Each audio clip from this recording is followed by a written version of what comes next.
Once upon a time, in a quiet mountain village, surrounded by whispering pines and misty peaks, there lived a young woman named Serena. She was the village's only weaver. Day after day, she sat at her ancient wooden loom, fingers moving like birds over threads of sky blue and silver, turning raw wool into warm blankets, soft shawls, and tapestries that told silent stories. Her loom was her closest friend. At night, it sang a gentle, steady rhythm, thump, thump, thump, thump, like a heartbeat shared between them.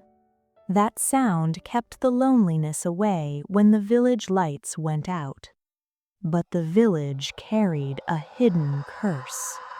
Whenever someone was completely forgotten, when a name vanished from every memory, when no one could recall who a person had been, the threads on Serena's loom began to change. The bright blue wool turned midnight black. And from those black threads, faces slowly wove themselves into the cloth. The first time she saw it was her old school teacher's face. The woman had taught 3 generations of children, yet one morning the entire village woke up unable to remember her name. By dusk, the loom had completed its work. The teacher's kind face stared out from the fabric, eyes wide and pleading. Serena's breath caught. She ripped the cloth free and threw it into the fire. The flames swallowed the face. But the next morning, more black threads had appeared. This time it was the blacksmith, the strong, gentle man who had repaired every broken plow and horseshoe in the village. His name was gone. His face now watched from the unfinished blanket. Night after night, the loom worked alone. The thump-thump grew heavier, almost angry. Sometimes it sounded like faint voices murmuring beneath the rhythm. One moonless midnight, Serena awoke suddenly. The loom was moving without her touch.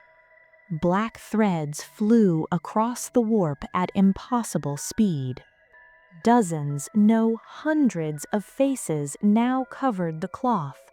Men, women, children, all the souls the village had let slip from memory over the years. The faces were not still. Their woven eyes opened and closed. Their mouths moved. Give us back our names. Remember us, or we will make you forgotten too. Serena backed away, heart pounding against her ribs. She understood then, these were not mere pictures. They were the souls of the forgotten.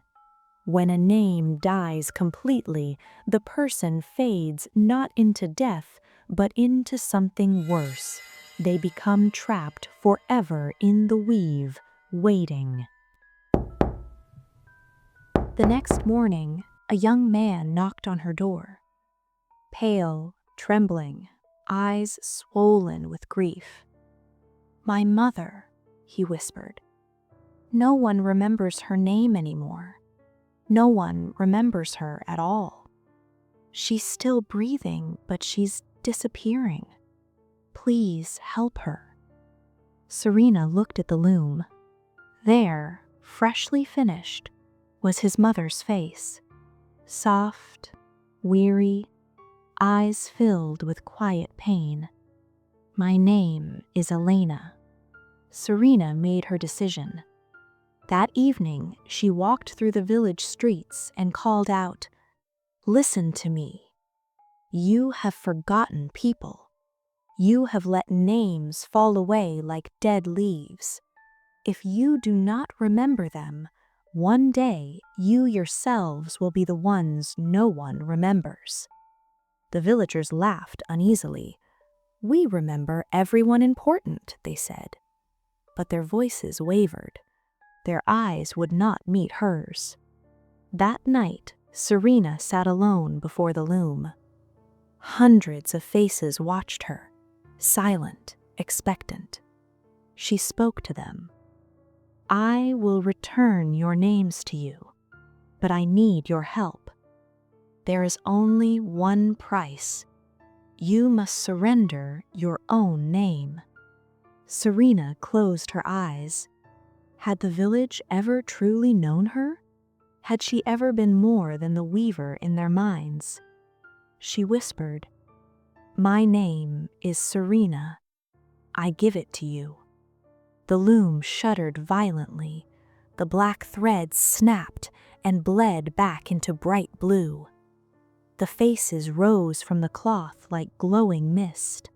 Hundreds of luminous shapes swirling around her once, then streaming out the open window toward the dark village. By dawn, every lost name had returned. People woke calling to one another, old friends, grandparents, children, long slipped from memory. Joyful voices filled the streets. The village felt alive again, warm with recognition. But when they looked for Serena, no one knew who she was. "Who are you?" they asked, the quiet woman sitting at the loom. She gave a small, sad smile. "I am no one now." She remained in the little cottage. She continued to weave, simple blankets, plain shawls, things to keep people warm. The loom stayed silent, the threads remained blue. Yet late at night, when the village slept, a single face would sometimes appear in the newest piece. Her own face woven with perfect care, eyes open, watching forever. She had given the village back their memories, and in return, she became the one thing they could never remember.